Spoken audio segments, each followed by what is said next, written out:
who the fuck gave me this shit lighter?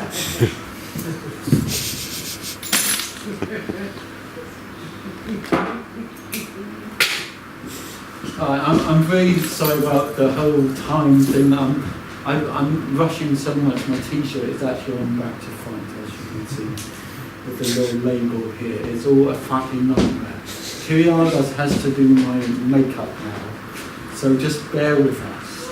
Tell each other jokes or something. Can we tell each other like a miserable story? Because that's what I'm good at. I know. Didn't I ban you from tonight? You tried. You tried. You know? You just want to be left alone. Yeah. And I can only apologise about the heat as well. Jeez. We've only started, you've already said sorry twice. This relationship's going nowhere. I'm not one of those harsh sort of people. I'm the nice one. Right. Oh, well. So that's my role. Right. Not anymore. It's in your voice to be silent. Oh. So competitive, Tom. So competitive. God. I'll just fan my menopausal cheeks. I'm glad someone is. Right, are we done?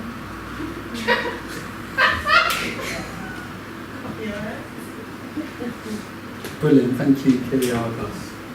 Would you like to take a seat? Yes. You have no more roles. Oh my God, the drama of it. Oh my God. Well, thank God the other performer is there. Hi. This is Cassia. So this performance happens in 5 sections, right? The first one is me and Cassie reading a poem. And then there's a weird sort of monologue bit which you can kind of listen to or kind of drift off for about 8 minutes. And then there's a section behind this mirror. And then Cassia's going to do another poem. And then you have a choice to make. You can either stay in your seats and watch everything that is about to happen via this huge screen here, or you have the option to see it live in another part of this room. And it's entirely up to your own volition. I'm not one of these performers who gets you to do stuff that you wouldn't usually do if you were home alone. What I want you to do is to go with your own impulse. Anyway, so here's the poem bit.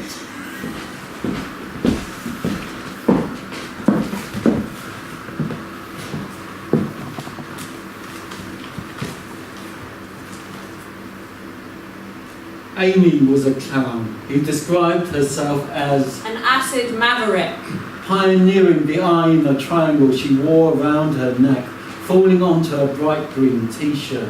Clowning's a cult, you know. She said, opening a letter with nothing inside, not even a letter, an empty envelope sitting between her almost finished espresso and her red latex nose. Some people think the clown is a performance I put on and take off, but no, I must be a clown at all times. I can't stand slipping back into what?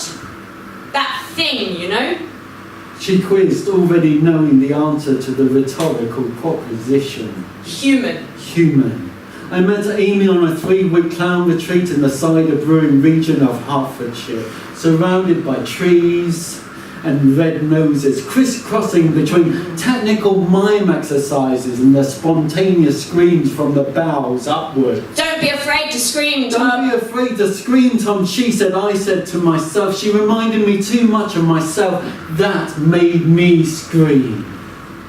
Seeing myself as a blonde-haired woman with a perfect pear-shaped figure standing in front of me wearing a clown nose, laughing, poking me, hitting me with a rubber machete, telling me to wake up in some pseudo-mystical Osho kind of initiation. The golden reality will dawn on you, motherfucker! There was a clown. He was also a serial killer. But he never killed as a clown. He was a clown who found nothing but calmness, Never anxiety.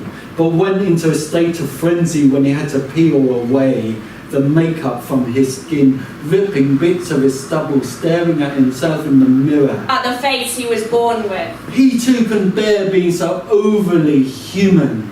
In his red book he wrote, Seeing sadness, that feeling in me terrifies me. Only in ripping it away in the bodies of others, the young dead men in Converse trainers, makes the void something I can step into again. I cried when I read that. I imagined being killed by him. Amy took on this role, slicing away the sadness in me until my face shone so wide. She could see my teeth in the sunshine awkwardly appearing between the beech trees, squirting ketchup on me to make it all seem real. And then we decided to swap clothes, to be each other. At dinner in front of all the other clowns, she ate steak and I ate potatoes, and both of us had onion sauce on silver plates.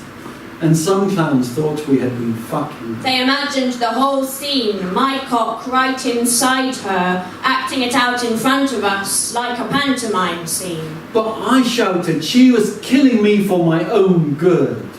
And she confirmed a platonic escapade, pulling the entwined clowns apart. The next day she looked at me and said, Don't you want to kill me, my dear? Straight out of nowhere I slammed Utter electricity. The machete into her heart. I too dream of love. But we both just laughed. Amy told me sitting at home masturbating was not the same as meditating. It's okay to laugh. But the code to masturbation had already found its way into No one can make you come like yourself. a manifesto of poetic intent. Millions of potential lives wiped away in a tissue tank down the toilet drain. I had this dream of a room, my teenage bedroom, where I had two wardrobes swapped around, revealing a hole where a spider went down to a room beneath mine. That room was a museum of fetuses in jars of formaldehyde on white pillows. All the eyes of the visitors staring at them. One said, Are they watching us? and he was asking if the dead watched us.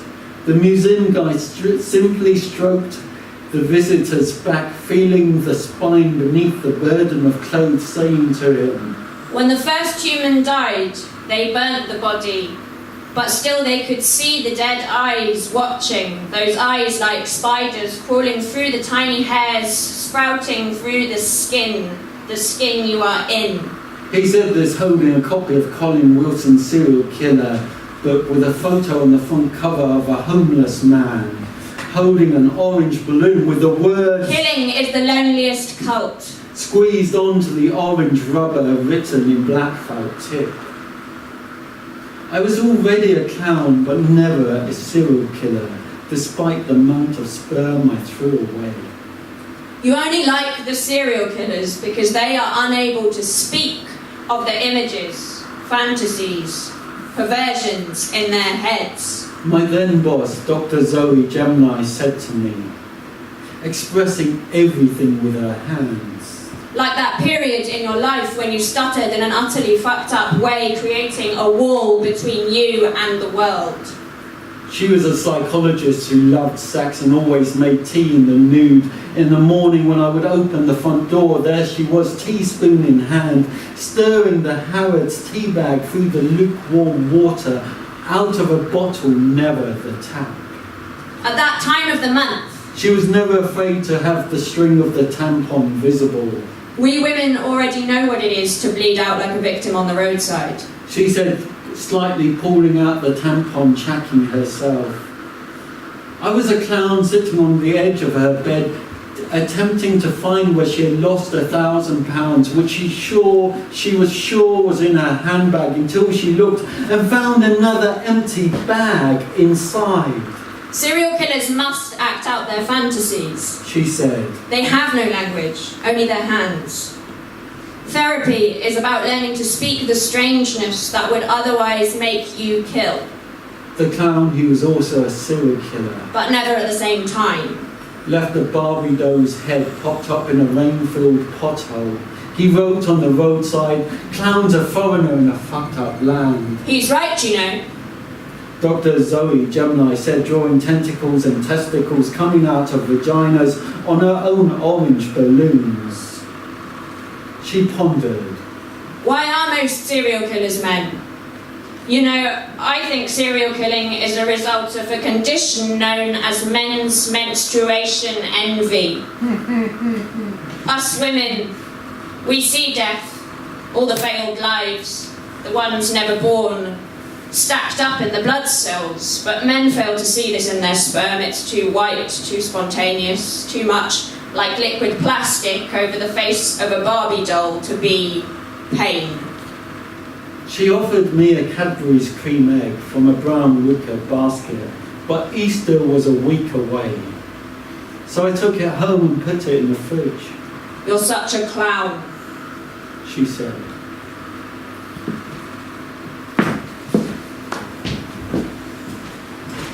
We got kind of half a clap there. I know, but then no one else clapped, and then I was like, you know. You're not allowed to clap in the middle. Well, I'm kind of drawing that clap to Cassia. That she's not being paid for this. Okay. It's our only pleasure.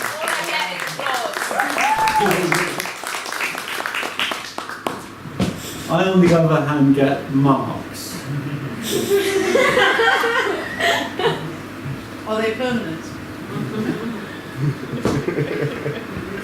Okay. Enough speaking. She's used to my more drunken performances. You know, back in the olden days, before I did this MA, I used to work in pubs, and loads of poets would come because there would be an open mic. And some of the poets, because they knew each other so well, they truly hated each other. And some of the open mics, one of them would go up and go, "Oi, Brian." And there'd literally be a poet called Brian in the audience. "Here's my poem, you're a cunt." And then they would have a poetry fight outside. Have you ever seen what a poetry fight looks like?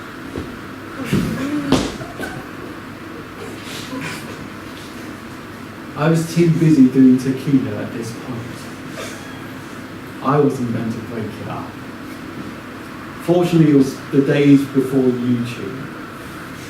So my poetry, thank you for that. My God, you can't even get a good audience anymore, Jesus. Anyway, so I'm not here to talk about drunken poetry fights or about pubs, Joe. You know, we're not going to discuss that yet. What we're here to discuss is the whole idea of performance. I'm not really into performance.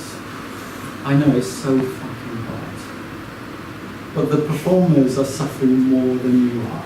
Just be aware of that. I used to work for this psychologist called Dr. Zoe Gemini, and she was obsessed with sex, she was obsessed with serial killers, she was obsessed with witchcraft, and she was obsessed with rituals. And those four elements would make up her therapy sessions in one form or another. And she used to have this altar to the goddess Hecate, the moon goddess, as you can see from my wiki. Thank you. No, that's all right. That was not a nice response. We like those. And she was the goddess of crossroads.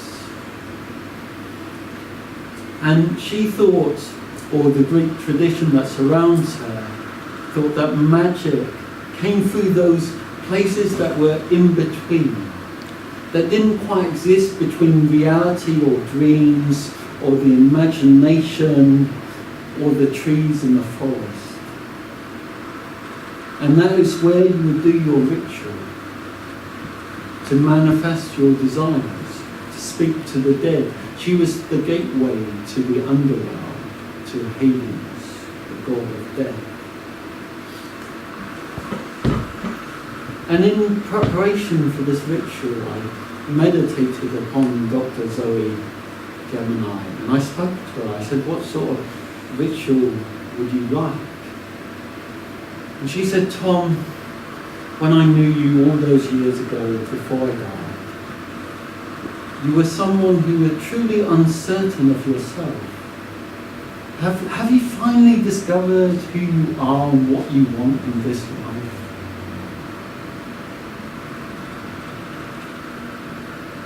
No, she's right. There's always been a kind of strange uncertainty about myself, about many different aspects too.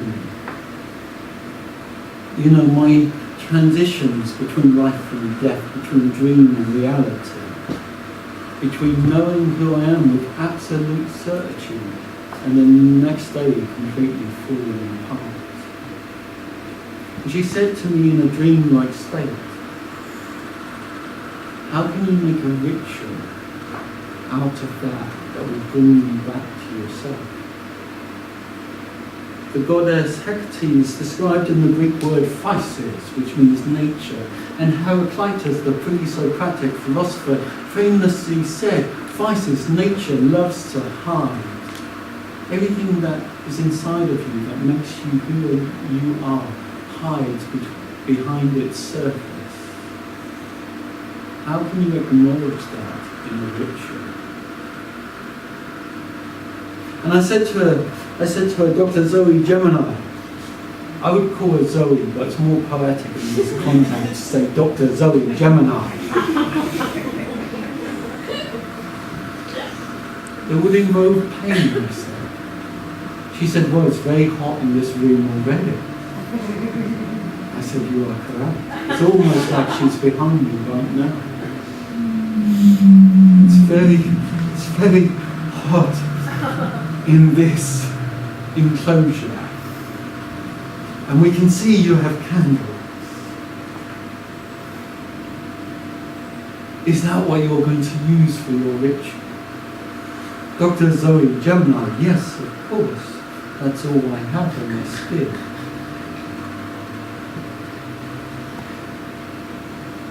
How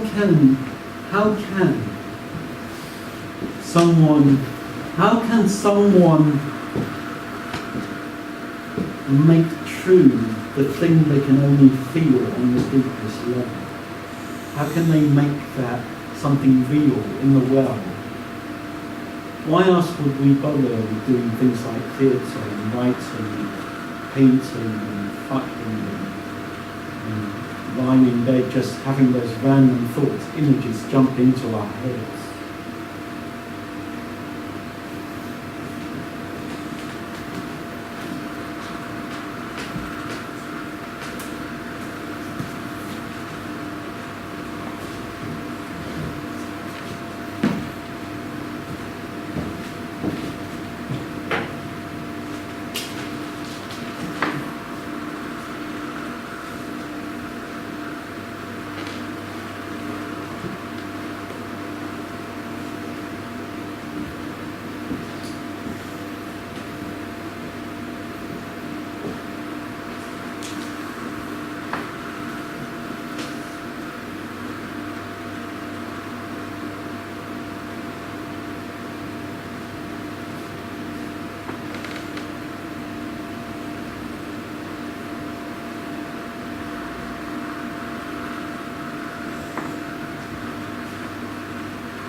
So this is another poem called Onion Rings, and Tom asked me to read it. And as I'm here solely for your applause, and I missed the England game to be here, Please do remember to clap at the end of the poem. I'll let you know when the end is if you're not sure. She offered me onion rings instead of the cardboard cutout skinny fries. I swamped them in barbecue sauce, downing vanilla Coke to take away the ketchup-based taste. Unwrapping the succulent double whopper with my teeth in front of the full-length windows through which I saw everyone walking out of the haze of Taylor Swift. Young people crammed in just out of college, being forced education like a virus, a deadly boring one. I heard, "The end times are here, sinners repent," coming out of an iPhone some girl had swinging out of her handbag. It was funny, as I had the Gnostic Jungian Edward Eddinger's book on the table, analysing the cult of the apocalypse as a psychological myth of the disintegrating self. Oh, the black hole undoing the whole goddamn personality machine. I felt like a robot, pre-programmed, pre-designed, and God had fucked up the first human, Adam. A fragmented template, a disaster waiting to happen. The onion rings had that quintessential crunch in my mouth between my teeth, despite missing one tooth from last year when I had a Stella glass thrown at me that loose and broke my tooth. So the dentist pulled it out. I bled a lot down my chin into the bib over her latex glove. I told my therapist I often disintegrate, but never enough to slash my wrists. I used to write down all my thoughts in a giant notebook to find where they all came from, the origin, to be at peace with them. But I usually ended up smashing my phone and burning pages and insulting people on street corners. In St. Paul, I die daily. In Muhammad, die before you die. In Jesus, I came to bring a sword. These things in my mind, blaring out those sayings 24 hours a day, like a radio tower, just repeating, die, any kind of death. Like the old Russian tower, seemingly broadcasting mindless noise. But we know it's still set, waiting on tenterhooks to receive the correct Soviet code to activate the bomb. My therapist analysed one of my dreams of a revolution I watched with a lover, a substitute mother, and he said, "Rarely do revolutions work. They never achieve their transformative potential." He was telling me not to end my life. Strangulation is the best method, I said, to shock him. But when I fall in love, not love, no idea what love is, a virus of nature twisting itself out of shape, pretense of the divine, God is dead. I want to kill myself, but I never do. Instead, I plan my funeral. Lady Gaga will sing The Edge of Glory over a huge bonfire. My corpse in a coffin will be on top, and her suspension wires will accidentally snap. She will fall straight onto me. My therapist said, "You project a lot." His therapy room was on the top floor where I sat opposite the window. I could see the top half of a weeping willow.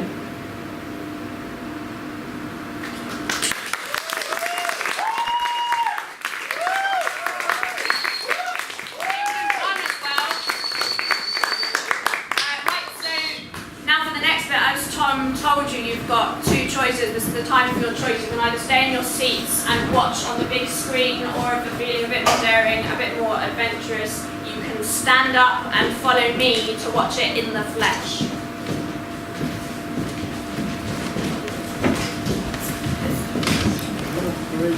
So if the bold ones make a line across here.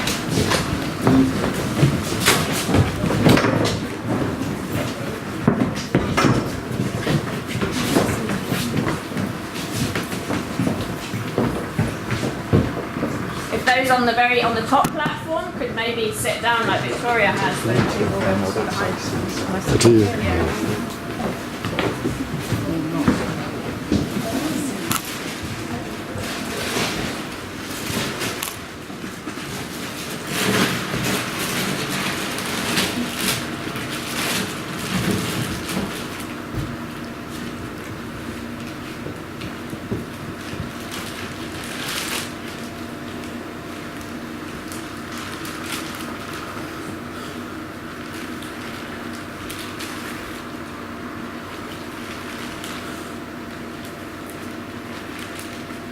All those voices inside your head, all those that do not belong to you, your parents, your grandparents, your teachers, your classmates, all those different voices inside your head, shaping who you are without being anyone who is you. How can that work? How can that be so? Dr. Zoe Gemini looked at me and said, the goal of therapy is a simple one, to exorcise all those bits of you who aren't you. There's those bits that you learn from, and there's those bits that restrict you and keep you from realising things. That's what she said. She looked straight at me and said it to me, as if she was a preacher, as if this was an evangelical television programme. But she wasn't any sort of evangelist Christian.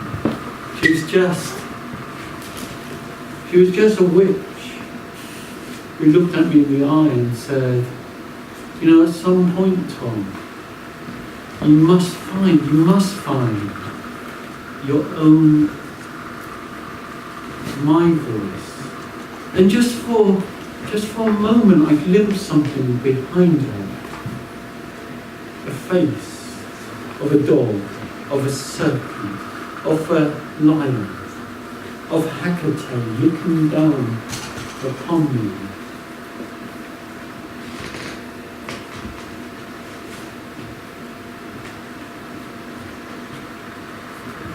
And she said, there is nothing but to step into limbo and ask yourself, not who are you? But that's a ridiculous question. I could ask that question until the end of time. I could ask it over and over again, a repetition that would cause ecstasy and silence and trauma and nothingness. I could look back on all those memories of mine. The first time I kissed a girl, she threw up because of whiskey. And then I threw up too, and that was kind of like an extra kiss, but without the kissing. Or that time I kissed with another boy and we both got a bit overexcited by it. Or that time that Dr. Zoe Gemini walked in on me in the toilet and she looked down and went, oh, nice one, Tom, and walked out.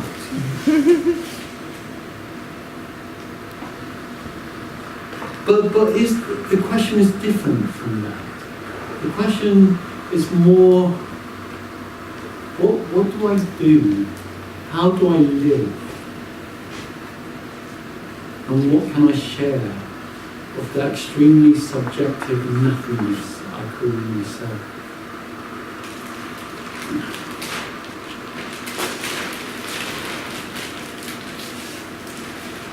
Dr. Zoe Gemini went through hours and hours and hours of psychotherapy, of her own, of hearing other people telling her stories. And she too had no good answer to the question. All she said to me is, Tom, write books.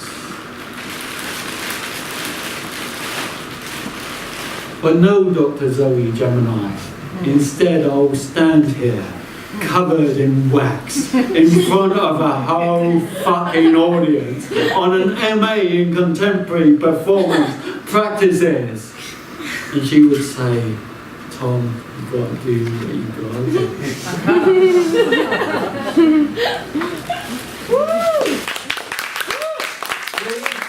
Next word, please.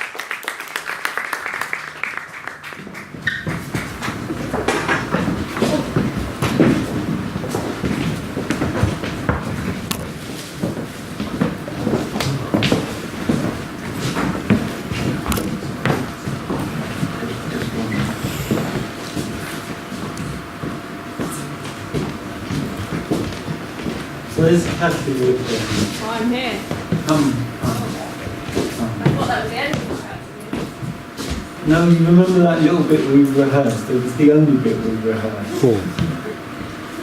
So, performers, they tell you in performance class, they say, now sum everything up you've just done in one word, or one phrase, or one sentence. Fuck that. I'm going to leave you in the chaos. Unless, Cassie, you've got something really funny to say. Just sweating. Brilliant. Thank you so much. You give it up for Cassie. We